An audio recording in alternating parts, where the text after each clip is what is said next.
Welcome back to Inside the Mind, the official podcast of Missouri S&T Athletics. This episode sponsored by Minor Corporate Club member Ozarks Coca-Cola Dr. Pepper Bottling Company. Would like to thank them for their longtime membership in the Minor Corporate Club and their continued support of Missouri S&T Athletics. Plenty to talk about since our last episode aired, everything from an ice storm to schedule changes and everything in between. But before we recap the week that was, if you could please take a moment, be a friend, tell a friend about this show as we look to continue growing it and telling the awesome stories of our coaches, athletes, and more. And also, please be sure to subscribe to this show wherever you may be watching or listening. Also want to make a few recognitions before we get going too far into the show. First item, want to note that March is National Athletic Trainer Appreciation Month, and we want to give a big shout out. Thank you to the sports medicine staff here at Missouri S&T for all that they do in keeping our student athletes healthy and in playing shape. And when injuries do come, helping them get back to playing shape and making sure that they maximize their recovery. Head athletic trainer Lance Ringhausen and assistant trainers Samantha Kessner, Jenny Edwards, Nick Driscoll, and Dustin Logan all put in long hours every day of the week to make sure that our student athletes are getting the attention and the treatment they need. Big thank you for your dedication to your craft and all that you do for Missouri S&T Athletics. And we look forward to having a conversation with you on this show in the not too distant future. Second item, I want to recognize the ever-growing student support that has been coming to home events in recent weeks, especially over the final weekend of the regular season in basketball. It's been probably about the last 5 home dates for basketball games. Kept seeing more and more students start showing up, start cheering on the teams. Seeing students in the stands and creating an atmosphere for the players and having fun while cheering on the Miners is something that hasn't necessarily been a presence here at Missouri S&T. On a consistent basis. The fact that it's showing up now shows that a change is coming to the culture surrounding Missouri S&T athletics. Love to see students coming out and supporting our student athletes who define what it does mean to be a student athlete, given what their courses of study are here, what they're able to do in the arena competition, and what they will go on to do upon their the conclusion of their time here at Missouri S&T. Third item. I want to give a big shout out to our friends over at the sports show on KMNR 89.7 for helping spearhead the movement of this culture change. They kind of back in the fall is kind of when they kind of got the ball rolling. I know there's been some other folks that have jumped on board in recent weeks with the uptick in student attendance. They've been another outlet to help support and promote minor athletics. I know they've had some coaches and athletes on their show. It's just another way to get the brand that is minor athletics out to the masses and help other students on campus understand, what, Missouri S&T athletics is, hear from the student athletes who, just like them, are students here. And, going out and they're going to the same class, they have classes together, they're studying the same things, but that they have friends who they have classes with who are also going out and competing at a very high level week in and week out. So big shout out to all those guys. And producer Andrew Saddle for helping put that show on. Also want to give a special shout out to the hosts of the sports show, Chandler Wallander, Mason Middleton, and Grayson Smith. As we will get to in a moment, Mother Nature was running up the score last week. In a lot of places across the Midwest, is more than an inch of snow and ice dropped on Rolla alone last week and prompted adjustments to the home opening baseball schedule last weekend. Saturday, baseball was able to at least get enough material off the field to pull the tarp off of the infield, which was a significant undertaking in and of itself. It basically took the entire the duration of the entire basketball doubleheader Saturday for them to do that. But there was still a significant amount of ice across the outfield at Missouri S&T, which is probably one of the bigger ballparks in the NCAA, along with foul territory. Sunday playing was questionable, and baseball got back out, was trying to get the field cleared. Sun was shining, so that helped a lot. But the guys from the sports show really showed up and came through big time. They volunteered their time, come out with shovels and helped clear the field on Sunday, helped finish the job, and allowed for opening day to take place on Sunday. So I want to give a big thank you to them for volunteering their time.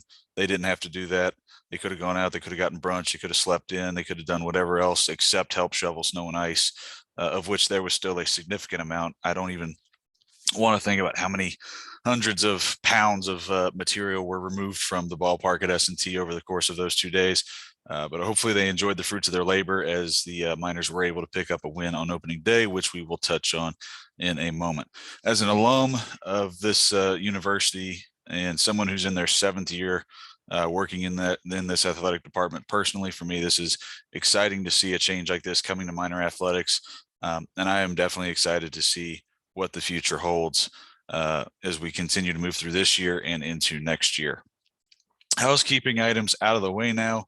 We'll go ahead and get into the recap of last week. It's a long one, so buckle up. We'll try to get through this as quickly as we can. We'll kick things off with basketball. S&T closed out the regular season at home last weekend before heading on the road for the first round of the 2022 GLVC Basketball Championships. Starting on the women's side, S&T battled Illinois Springfield in a close game Thursday night and led for a large part of that game, but couldn't close out the Prairie Stars, falling late by a final of 69-62 in a very well-played game by both sides. Alex Kerr led the way for S&T with 20 points, while Marta Dirk dropped 13, and Laura Rodriguez added 12 of her own in that contest. Saturday, the Miners hosted Lewis on Senior Day. Boy, that was a good one as the Miners started slow, battled back, and were tied at the end of regulation and finally went off in overtime in front of a raucous crowd at Gibson Arena, pick up a 72-67 win. Rodriguez led the way in that game with 16 points. Michaela Davis added 14, while Alex Kerr had 12. With the regular season done, S&T entered the postseason as the number 11 seed, drew a rematch with Illinois Springfield on the road in the first round. It was another close game that again went down to the wire. S&T started off strong, but couldn't quite hold off UIS in the late going as their season came to an end by a final score of 60-52. Alex Kerr tied a season high 23 points in that game, while Kristen Keys and Laura Rodriguez each finished with 11 points. Marta Dirk closed out her S&T career this year, 5th and final year of eligibility after she utilized that COVID eligibility waiver issued by the NCAA. As the all-time leader in games played in a Miner uniform with 126, finished up just shy of the 1,000 point mark for her career with 993. Her 148 career three-pointers are 5th all-time, while her 301 career assists rank 4th. Dirk also recorded 162 steals, a mark which is the 5th most in program history. Year 2 of the Curacarta era was a good one. S&T's 11 wins this season are an increase of 7 from last year and is the highest win total since the 2012-2013 campaign, when the Miners posted a 16-12 mark. 8 wins in GLVC action are also the most since that year, when S&T recorded 10 wins in GLVC play. All GLVC basketball teams were announced yesterday. Since we're recording this on a Thursday. Congratulations to Alex Kerr and Laura Rodriguez on being named all GLVC second team selections. Be sure to read more about that at minerathletics.com. Next up, men's basketball. They again wrapped up their regular season at home over the weekend with UIS and Lewis. First up against the Prairie Stars, S&T only trailed by 5 at the half in that one, but couldn't quite pace the visitors in the second half, falling by a final score of 76-58. Julian Smith led the way for S&T with 24 points in that game. Saturday was Senior Day for the men's team, along with the women, as the Miners honored Saheem Anthony, Alex Strouting, and Mahamadou Kaba Kamara prior to that contest and sent them out the right way at home, beating Lewis 80-61. Again, a lot of noise, a lot of atmosphere from the students in attendance in that game. 4 Miners finished that game in double figures. Smith had 22, Strouting added 17. Caden Froby had 13, had a double-double in that game as well, his 4th of the season. He has all 4 double-doubles the Miners recorded this season. And Mahamadou Kaba Kamara finished with 11 in that game that included some monstrous dunks. It got some pretty loud pops out of the students in attendance. Froby also had a putback dunk late that almost posterized Michael Apaya Brefo. But definitely some action and high-flying acrobatics in the men's game against Lewis on Saturday. Monday, Miners headed back to Indianapolis for round 3 with the Greyhounds this season to open up the first round of the GLVC tournament. S&T just couldn't keep up with UIndy over the course of the night. Greyhounds shot 48% for the game and advanced in the GLVC championship tournament with an 87-60 win. Smith again led the way with 19 points as 9 different Miners scored in the game. Year 2 under Bill Walker saw the Miners win 11 games this season. That's the most since a 12-win campaign in 2016-17, and their 7 GLVC wins are the most also since that 16-17 season when S&T won 6 league contests. Men's all-conference teams were announced yesterday as well. Want to congratulate Julian Smith on being a second-team honoree. Caden Froby being named to the all-defensive team, and Dylan Singleton being named to the all-freshman team. Back-to-back years, the Miners have had a representative on that squad. Julian Smith did it last year as well. Read more about all that at minerathletics.com. Track and field time was the GLVC Indoor Championships that the Miners were competing in over the weekend in Indianapolis. The men's team posted a third place showing, while the women's team finished eighth. Few performances to recognize out of that event. Joseph Nickel took home a title in the men's pole vault. Mitch Fairless won the high jump. Nathan Swadley took home gold in the shot put with a new school and conference record effort of 58.6 3/4, while Hayes Petito set a new record in the 3,000 meters in a time of 8:33.54. Several other podium finishes for Missouri S&T on the men's side. Nick Yankee in the high jump, Caleb Kraft in the heptathlon, and Aaron Jones in the triple jump. On the women's side, Anne-Marie Tyson took silver in the high jump, which also saw strong showings from Jessica Rhodes, Paige Lambright, Sydney Gratz, Cassandra Hayes, and Maya Washington. Also want to take a quick moment to congratulate Nathan Swadley. He was selected to compete in the upcoming NCAA Track and Field National Championships in the shot put, as he was the only Miner to make the field for the indoor championships coming up in Pittsburgh in a few weeks' time. It's Pittsburgh, Kansas, by the way, not Pittsburgh, Pennsylvania. Softball's next up. They were in action at the Blue Bridge Battle at Kentucky Wesleyan over the weekend. They again were battling Mother Nature, as were a lot of folks in the Midwest region last week. Originally scheduled to play 6 games over Friday, Saturday, Sunday. Ended up only playing 4 games, 2 on Saturday, 2 on Sunday due to cold temps on Friday. Miners still went 2-2 on the weekend, picking up 7-5 and 8-0 wins over Cedarville and host Kentucky Wesleyan before falling to Wheeling and Davis and Elkins in the weekend. Shannon Flowers was a big part of the success. Batted .533 with a double, a home run, 8 runs batted in, and 5 runs scored to lead the offense. And is now batting .424 on the season. Bryn Wooldridge, Charlie Rowland got wins in the circle, while Elizabeth Viox, Ashley Davis, and Hannah Enceladus, who was on the show a couple weeks ago, all turned in strong weekends at the plate as well for Team 43 on the softball diamond. As mentioned, baseball was also affected by Mother Nature. Originally scheduled Friday, Saturday, Sunday series against Minnesota Crookston turned into a Sunday, Monday, Tuesday series against the Golden Eagles. After the monumental effort to clear all the snow and ice off of the playing surface at the ballpark at S&T, the Miners rewarded their hard work with a win on opening day. Picked up a 6-2 win in the season opener behind 11 strikeouts over 6 innings from Dylan Mollett. That's the most by a starter on opening day since 1995. Dylan Dunbar picked up the 3-inning save as he shut the door of the final 3 frames to give the Miners a win on opening day. Monday was a doubleheader day for S&T as they picked up a 1-0 win in Game 1 behind another strong start, this time from Elijah Gross. David Kephart came out of the bullpen, got the save, while Tommy Reether drove in the lone run of the game as head coach Todd DeGraffenreid won his 400th career game in his 19th season at the helm of the Miners, was recognized after Game 1 of that doubleheader with a ceremony presented with the game ball and a commemorative plaque. DeGraffenreid joins an elite fraternity of 70 active Division II coaches who have recorded 400 career wins. Congratulations to Coach DeGraffenreid on that milestone, and want to thank him for all of his contributions to the Missouri S&T baseball program, helping build it up into perennially one of the top programs in the GLVC year in and year out. Game 2 of that doubleheader, Minnesota Crookston was able to bounce back and get on the board in the series. Had some big innings. They scored early and kind of were able to keep the Miner bats in check throughout the course of that game. Used a couple big innings late to pull things away to record a Game 3 win. Set up a showdown, looking to either split for them or win the series Monday for the Miners on Tuesday. And boy, that was, if you were a fan of offense, that was a game for you. Game was ultimately called after 8 innings due to darkness with since first pitch was about 2:45 Tuesday afternoon. Minnesota Crookston ended up winning 16-15 in a back and forth affair.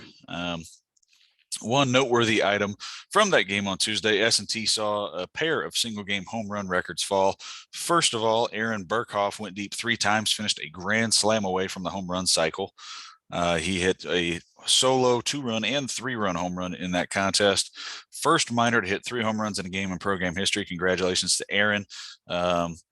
Previous record was 2 in a game, most recently done by current minor and starting shortstop Doug Wood. He did that last May against Southwest Baptist. While as a team in that game, S&T went yards 6 times. And for those of you who know how big the ballpark at S&T is, that's no small feat. 366 to left, 388 to center, 348 with a pesky pull to right. As Garrett Weiner, Andrew Branson, and Braden Mahiran all went yard once to help make up the balance of that 6. Previous record, which had stood since I believe either 2001 or 2003, was 5 in a game. I think that was done against Pittsburgh State. Also want to shout out several members of the Missouri S&T swimming team who will be competing at the NCAA championships: Josh Umrish, Andy Huffman, Alex Graham, Martin Melinder, Noah Clancy, and Connor Wiedemeyer. Congratulations to them on being selected to compete at the NCAA national championships in swimming. Be sure to read more about that at minorathletics.com. Looking ahead, more changes to the weekend slate this weekend. Again, weather kind of playing a factor. With travel and stuff. Softball's not playing Friday, Saturday this weekend. It's Fort Hays State and Washburn playing before baseball will be playing at Drury this weekend. 2 games now on Friday before playing single games on Saturday and Sunday in that 4-game series. Men's golf, subject of today's show, gets going at the Las Vegas Desert Classic, hosted by Missouri St. Louis this weekend. First round action starts on Monday. I think that just about covers what's coming up on deck. We'll step aside, take a short break, be back on the other side of this episode to talk Missouri S&T golf on this latest episode of Inside the Mind, presented by the Ozarks Coca-Cola Dr. Pepper Bottling Company.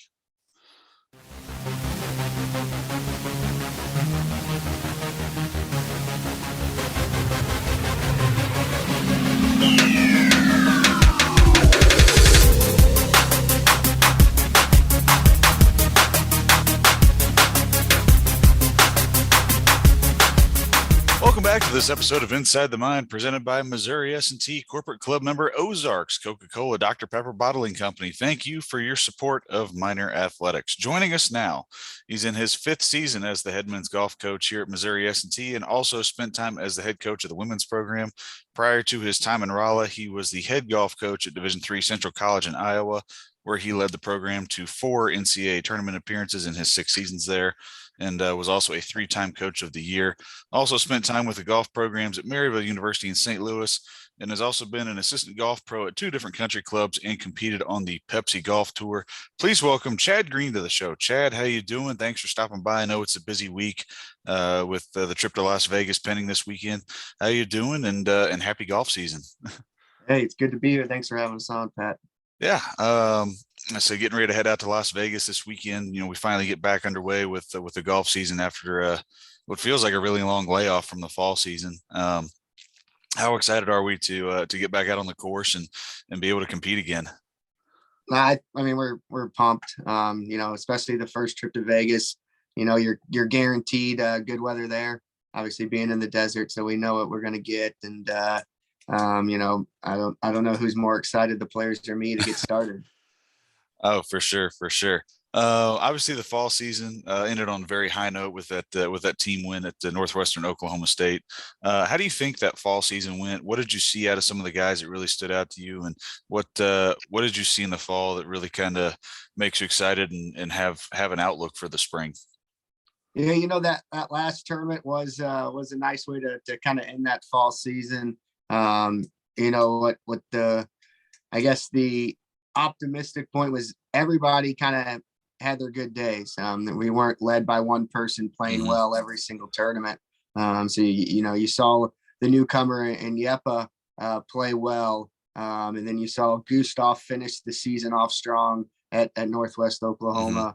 You know, Fat Ho Young came in there at the end and put up solid numbers for us in the last couple tournaments. So just kind of as a team, we all played well on given tournaments. It wasn't just one person kind of leading the group. And with the small roster we have this year, you know, we don't have a lot of links in the chain, so we can't have any weak ones. Getting ready for the spring season in the Midwest is always a challenge. I know we were talking about this upstairs last week when it was pouring down sleet and ice outside. What are some tools that you're able to use in the off season when you can't necessarily get outside to help your guys develop and get ready for the next event?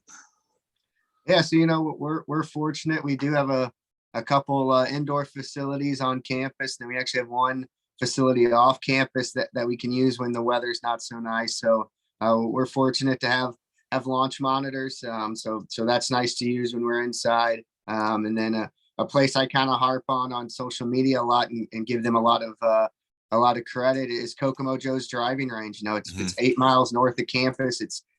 You're covered in enclosed bays, but you're hitting outside, and on days that it's just kind of yucky out, but we can get out of the weather and still see ball flight. That's imperative. You just, even though we have launch monitors and we have technology that shows us ball flight, it's still not the same as hitting outside. So that's kind of what we use here at S&T. Yeah, no, I know hitting in the cages is a nice asset to have upstairs in the balconies up at Gibson Arena, but it's always good to be able to get outside. And then even noticed that there's kind of a smaller, kind of a short range out the back door of the minor dome, heading out towards the baseball field too. Yeah, so we use the minor dome probably 3 times a week, if not more, during the winter. Obviously we can hit pitch shots inside. It's about 50 yards long, but 70, 80 yards tall. So we're able to see pitch shots inside. But this year, we opened up that garage door in the minor dome and it leads out to about 90 yards. So we set up ourselves a little short game area that we can work on 90-yard full swings. And obviously it's inside hitting outside. So it's been nice to use. I'm sure the baseball team has had a few golf balls in the batting cage, but we try to get all of them. Yeah. No, it's always a challenge trying to get ready for any kind of spring sport here, as the recent weather showed. Talk us through, how was it that you decided to come to Rolla, having been the head coach at Central, having a great deal of success up there? What was it about the job here at Missouri S&T that piqued your interest about it? Yeah, I just think it was the challenge of starting a program from scratch. In this day and age, not a lot of coaches, especially in golf, get to say they've done that. They're cutting more golf programs and adding more golf programs, unfortunately.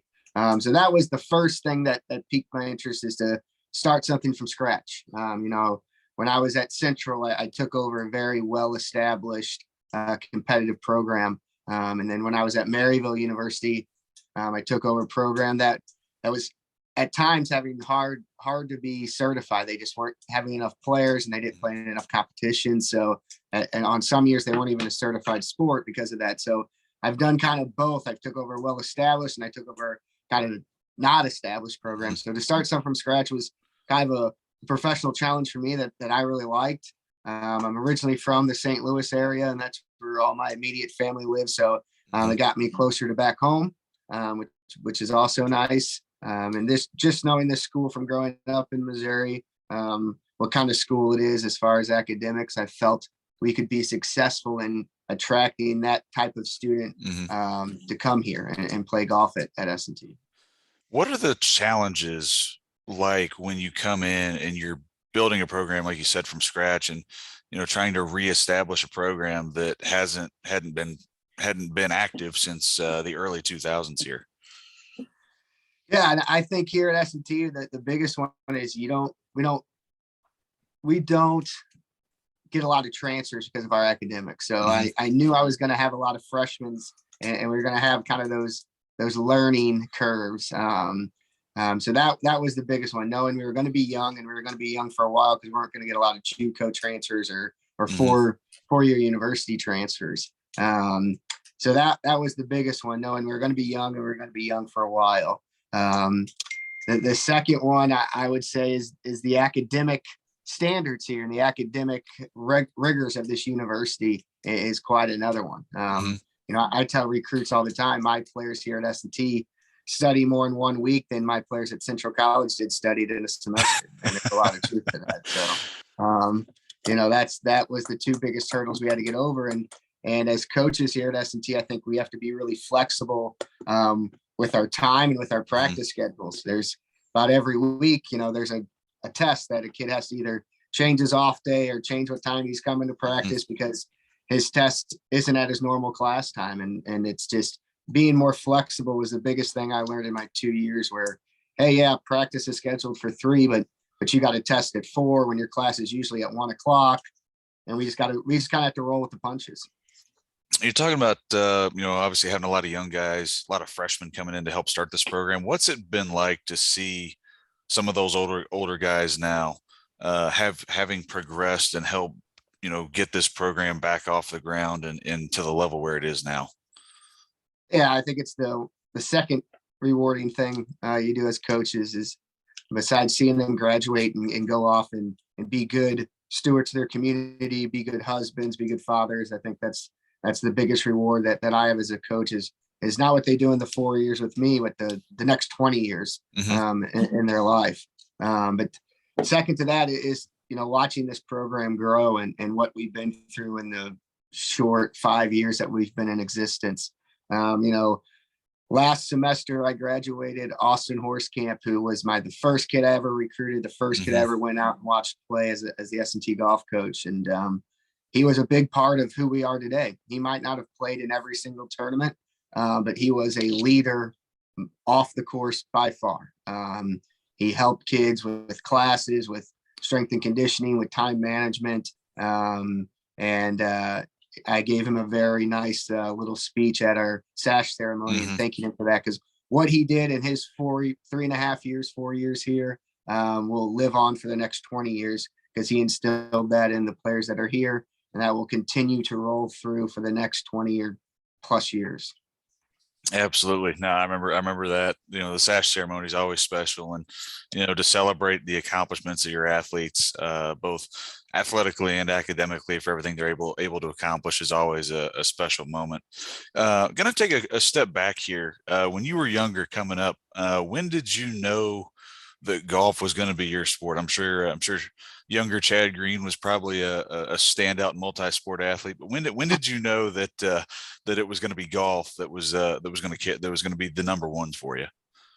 Yeah, so when I was in high school, I played basketball and golf, a little bit of football to like varsity level. So just basketball and golf was kind of what I played all growing up.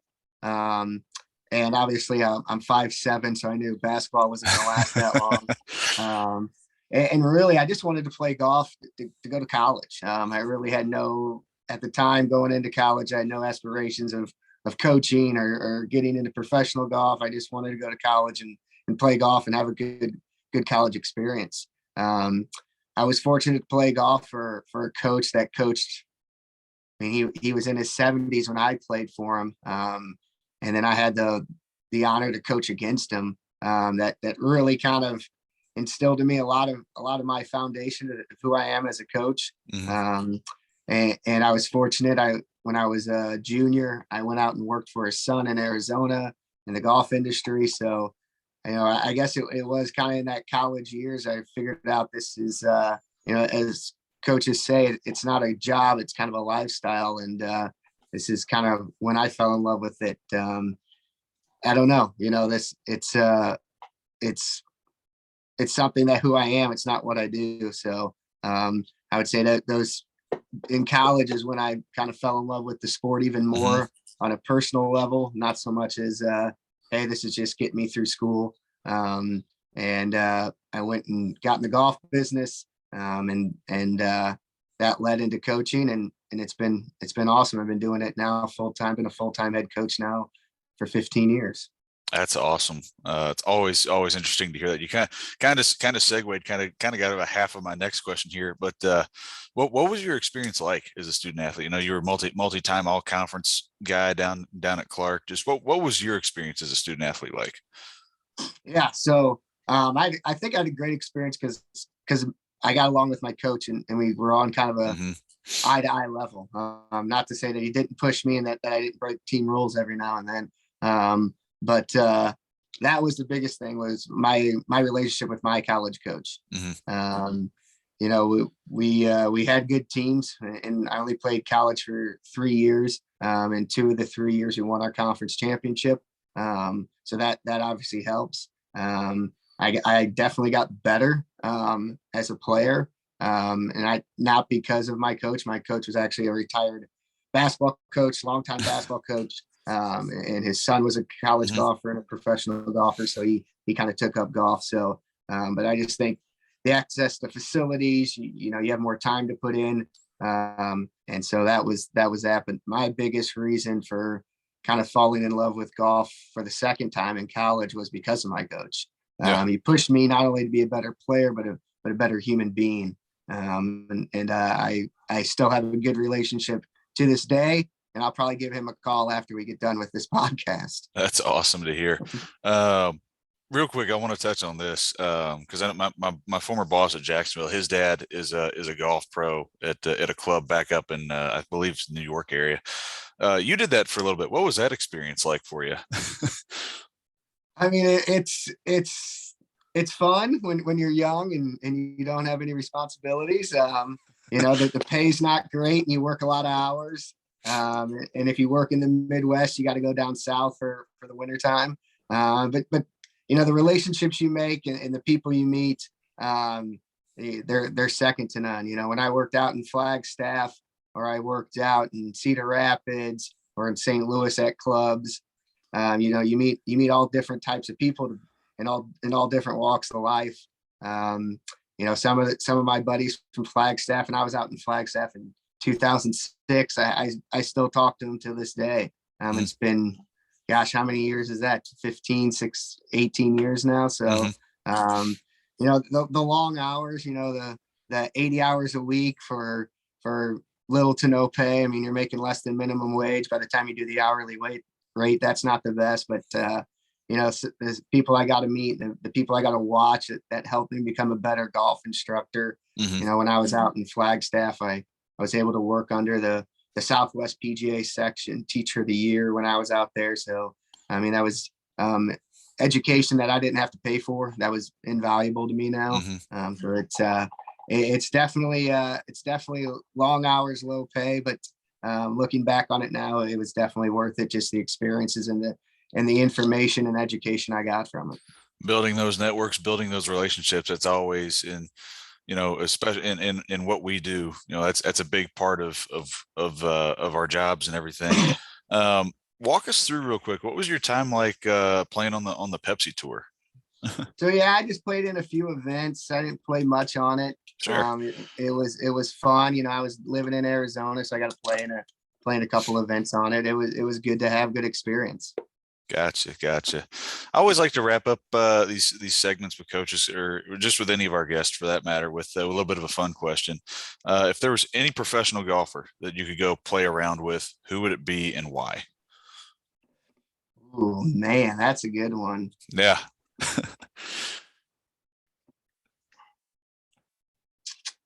It's a tough question, I know. It is. I'd have to say Tiger Woods. Because I think he's the best of the best, and what he's done with injury and at his age is remarkable. Yeah, absolutely.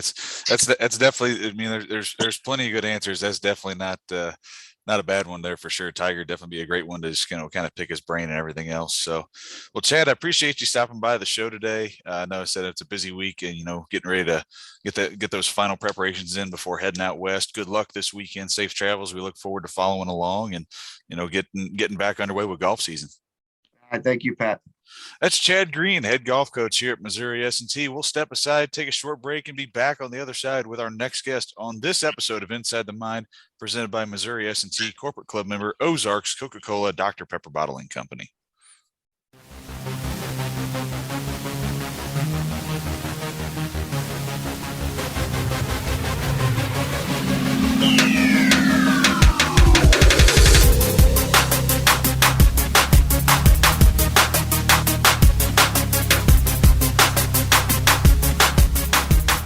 Welcome back to this episode of Inside the Mind, presented by Missouri S&T Corporate Club member Ozarks Coca-Cola Dr. Pepper Bottling Company. We want to thank them for their membership in the Missouri S&T Corporate Club and their support of minor athletics. Joining us now, he's in his fourth season as a member of the golf program here at Missouri S&T, and last year posted a season stroke average of 74.10, the second lowest on the team, and recorded a trio of top 20 finishes. During the fall season this year, he helped the Miners to a team title at the Ranger Invite in the final event of the fall campaign. trained at Northwestern Oklahoma State and recorded a top 5 finish in that event. Please welcome Colin Stolze to the program. Colin, thanks for stopping by. I know it's a busy week, trying to get ahead on classes and everything as you guys get ready to head out to Las Vegas for the resumption of the spring season. How you doing? And thanks for stopping by. Yeah, thanks for having me. Doing pretty good. We're all getting really excited for Vegas right now. We're working really hard, staying late, getting there early. It's been a little difficult with all the snow and ice we're getting, but I'm sure. But we're trying to stay out there. Yeah, I know. So we're getting back underway finally after the long layoff over the winter season and everything. How excited are you? How excited are the guys to finally be able to make this trip out west? Kind of go somewhere you don't normally get to play. Go play on a really nice course and go somewhere where it's going to be pretty warm, comparatively speaking, with no ice and no snow. Yeah, I think that's what we're most excited for, is to play out there. I mean, here in Missouri, we got ice for 3 days and then 70 degrees like it is today. Yeah, if you don't like the weather, wait 36 hours, right? Yeah, exactly. But no, I mean, we're ready to get out there. We're especially ready to just start the season and get things rolling. It's kind of weird. It's the wait to the season takes forever, but then once it starts, it's gone in a blink of an eye. You mentioned that long layoff. It's between the fall season and the spring season. Definitely, once the things pick back up, it's kind of all gas, no brakes, all the way up to the GLVC championships, followed by the NCAA's after that.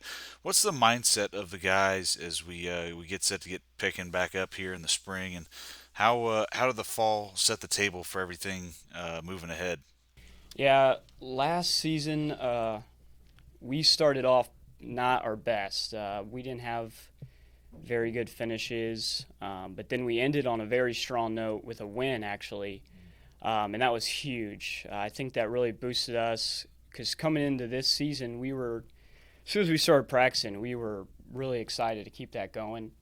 And Vegas is going to be tough. There's going to be a lot of good teams there, so we're excited to go out there and show that we can hang with some of the better programs.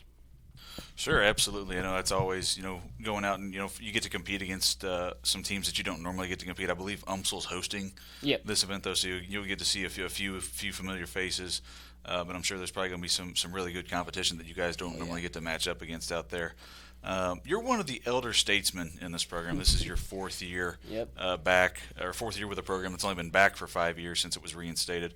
What's it been like to help be a part of restarting this program and helping it get back to a competitive level? It's been pretty cool, honestly. I remember when I got here, not going to say we weren't competitive, because we had some good players on the team, but seeing all the new guys come in, like Gustav, who's a great player. I mean, he started really hot as a freshman. Carl, winning the conference championship. Then Yep is a transfer.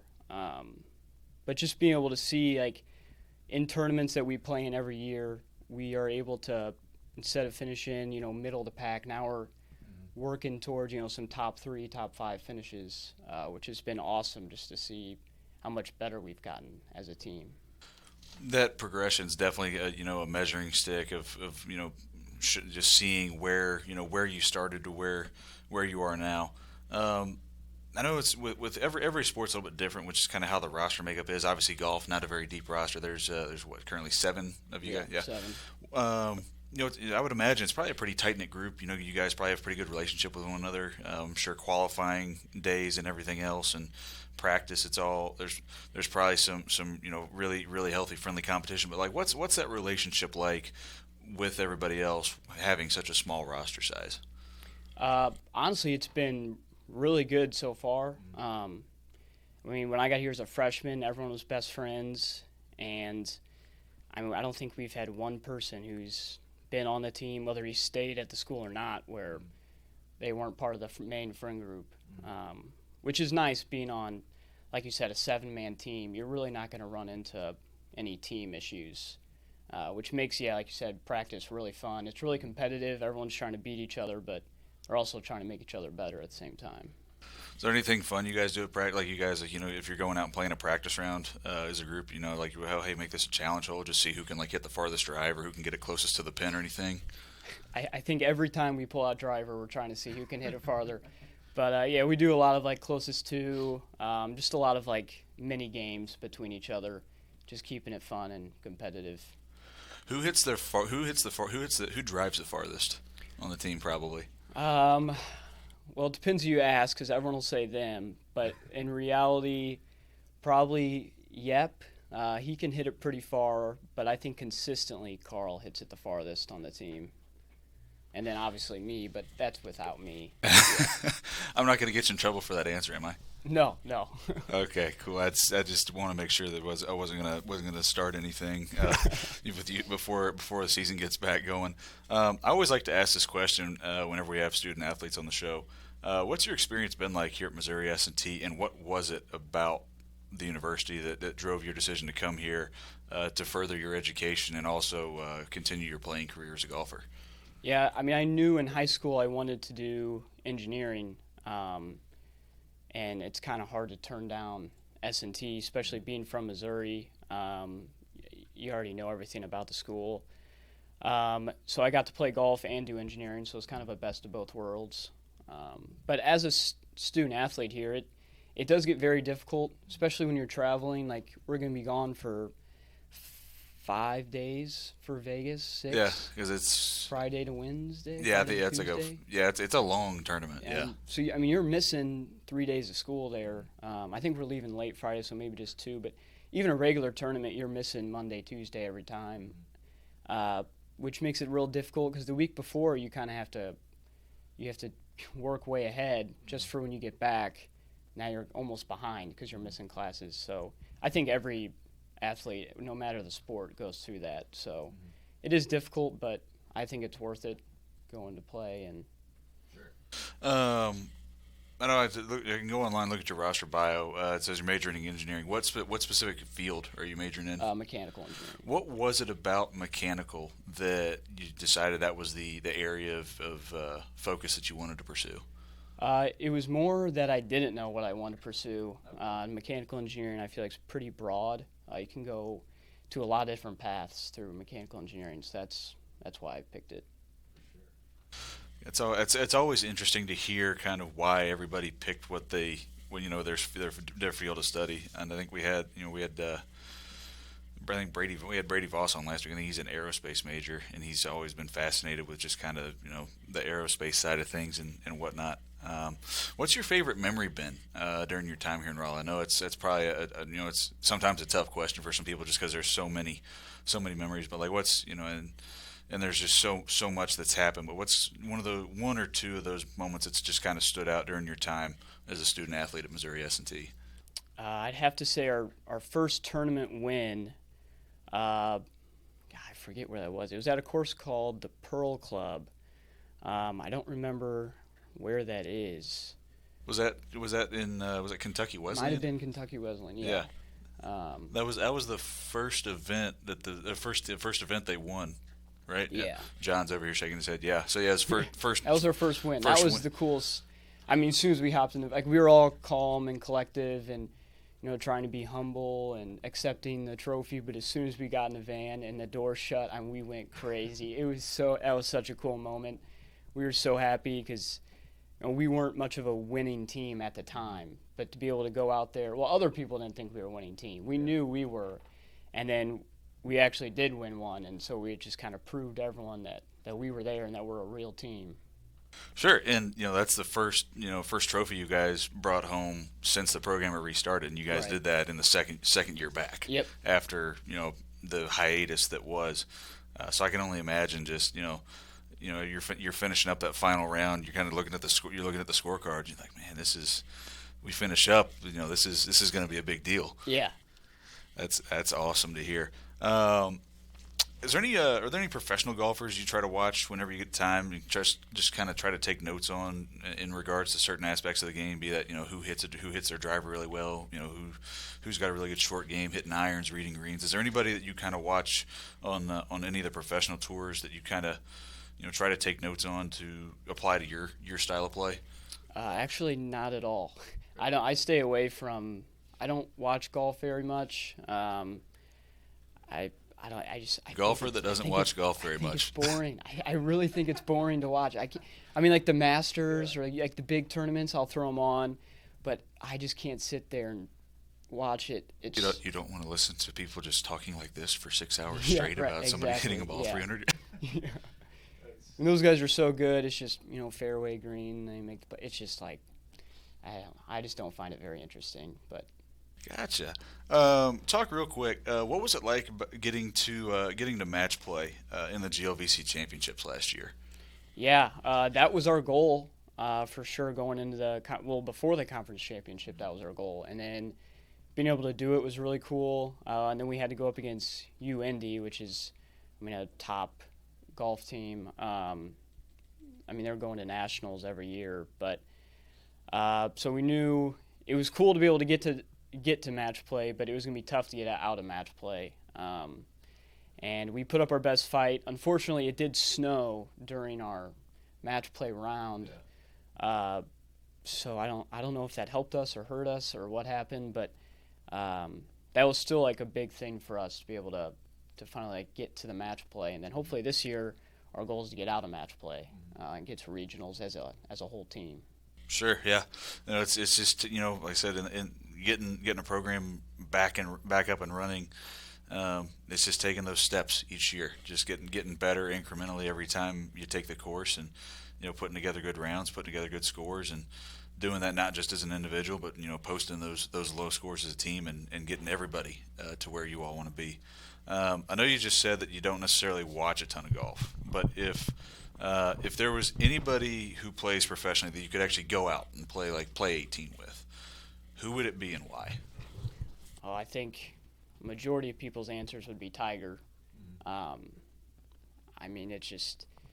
He's the best, right? So it would make sense to go out and play with him. And I think just you don't even have to talk to him, just watching him and listening to him talk through each shot. You can just learn so much on what he does and what you should be doing or should not be doing. So that's awesome. I always like to try and wrap up these segments with a little fun question and everything else. So, Colin, I appreciate you taking time out of your day. I know it's the life of a student athlete here at Missouri S&T is always a busy one.